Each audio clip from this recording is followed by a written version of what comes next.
Man, what's up, everybody? Welcome back to another episode of EOS. It's 1090 Jake, man. I'm rocking with y'all, y'all rocking with me. And for this video, we're gonna be speaking on a tragedy coming straight out of Queens, New York.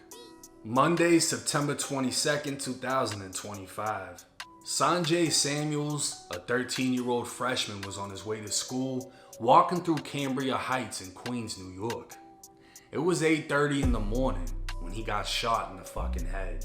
A 13-year-old boy shot in the head on his way to school in Queens has died. I just heard pop, and then I just saw the kids running down the block, and then I knew something was going on, but usually they're fighting, but then when I saw the kid laying down, I said, nah, that don't look right. And then I saw the ambulance come, and then they picked him up, and he didn't look too good, so. But they fight every day. Every day they out here. You know, you got the little gang members and the little kids fighting. Left brain dead in the parking lot of a Dunkin' Donuts near the intersection of Linden and Springfield Boulevard, teens would scatter as the single gunshot was followed by screams and sirens. Sanjay would be rushed to a children's hospital, alive but unresponsive. And if a 13-year-old getting head tapped on his way to school wasn't enough, wait until you hear who did it and how it was done. The NYPD would release a still image of the suspect seen wearing a backpack and holding a pistol with the hammer cocked back. The shooter would be identified by his high school principal as 16-year-old Jason Sykes. Investigators would learn Sykes went by the nickname Flex. On that Monday, Flex rode up on a Razor scooter, confronting a group of teens. Witnesses described yelling back and forth, then the teens appearing to disperse when Flex pulled his gun. Getting back on the scooter, the teens thought Flex was just flexing and wasn't gonna shoot, so they started yelling at him again, essentially provoking him. Flex would walk back up, and that's when him and Sanjay exchanged blows, fighting in the parking lot. The fight would turn to a brawl, and Flex would fire into Sanjay's head, sending everyone running. It's unclear if Flex scooted away from the scene, but at one point a witness would try to stop him, pleading with him to surrender and hand over the gun. Flex refused and then went as far as asking the witness for a ride away from the area. The witness obviously refused, but would ask Flex for his sweatshirt, and in that moment, Flex probably thought dude was trying to help him change his appearance to get away, but in reality, the quick-thinking witness wanted a key piece of evidence. The witness would turn over the hoodie to police and identify Flex by photo, making this a done case.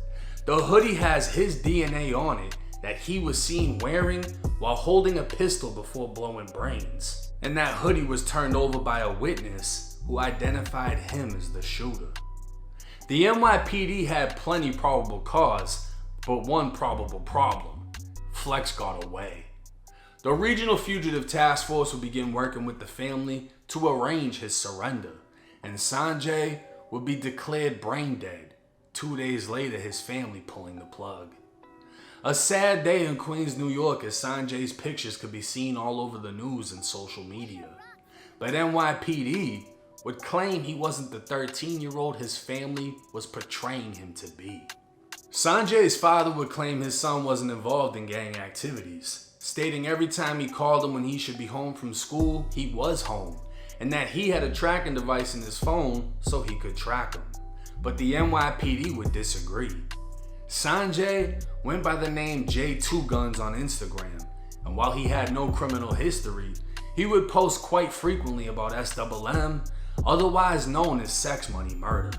Sanjay's mother would take a different approach, not denying her son's gang activity. She would blame the horrifying shooting on his cell phone and social media, on which he would post things to quote-unquote look grown. She'd continue on claiming the phone is the devil. These kids talk too much on social media. They live on their phone, on social media, to hype themselves up, to look grown, to look big and bad. Sanjay's friends would tell police that Flex was a known troublemaker in the area, but video from the confrontation at Dunkin' Donuts would reveal they were taunting each other, and a male can be heard saying, "Flex is gonna die. Flex is gonna die." Flex was known to police having been arrested at just 14 for robbery and 13 for gang assault. On Friday, September 26th, 16-year-old Jason Sykes, aka Flex, turned himself into police. And today, the day this video drops, he will face the courts and face charges of murder and criminal possession of a weapon.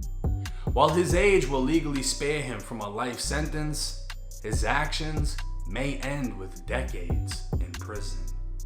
See, Sanjay wanted to claim sex, money, murder, and very recently, former SWM member Hocus 4/5 publicly folded his flag, denouncing his affiliation and encouraging others to do the same. I first became blood in the year 2000. I was 17 years old. And although, I haven't been actively gangbanging, I would say within the last 15 years, I still promoted it in my music.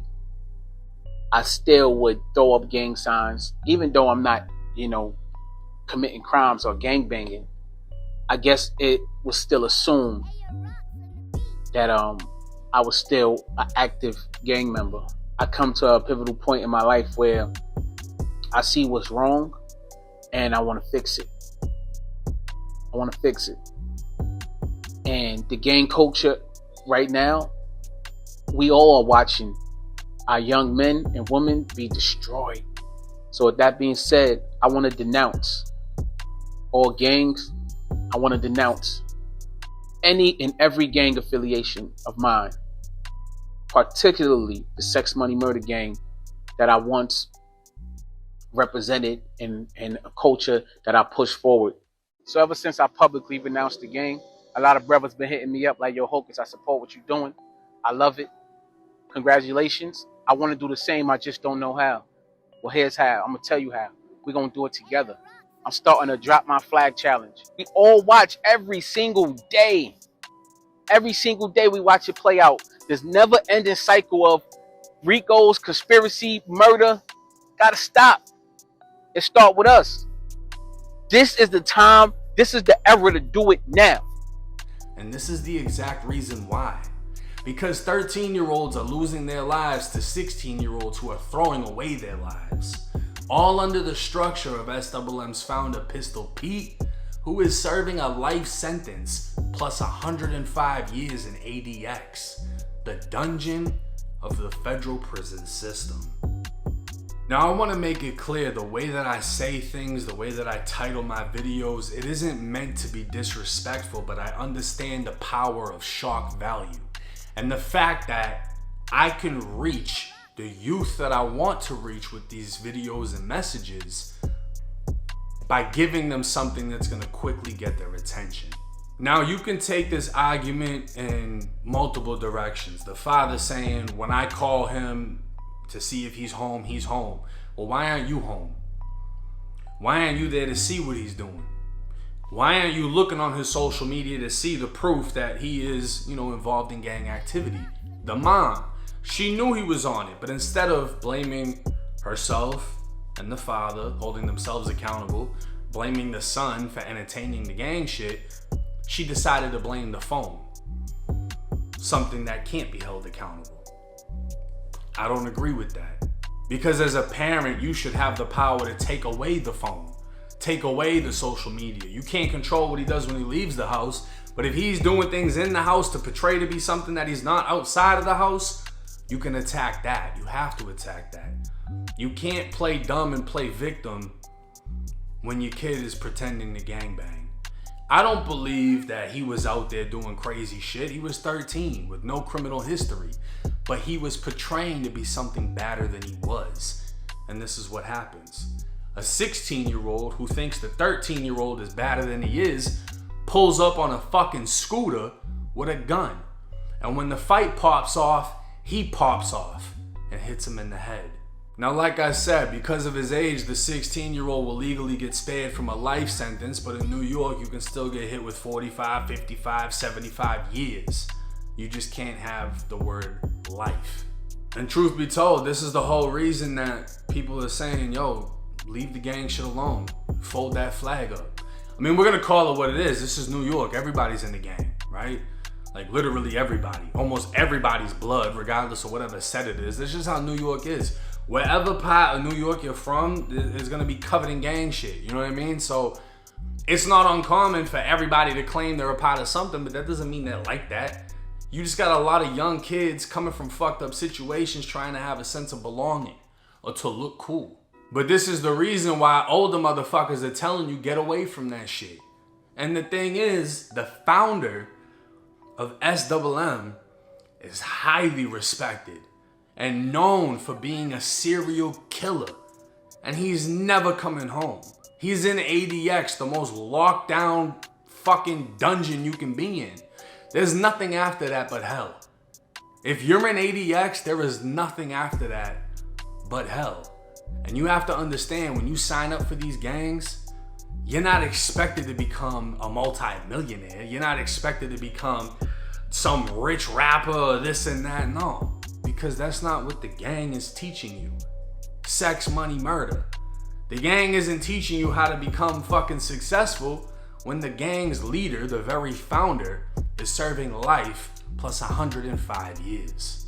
Rest in peace to the victim in this case, and I mean, I even feel bad for the shooter in this case. 16 years old, just threw his whole fucking life away. And I guarantee he's only gonna get worse being inside of prison. But hey, it's 1090 Jake. Drop y'all's thoughts in the comment section. I'm rocking with y'all, or y'all rocking with me. Till next time.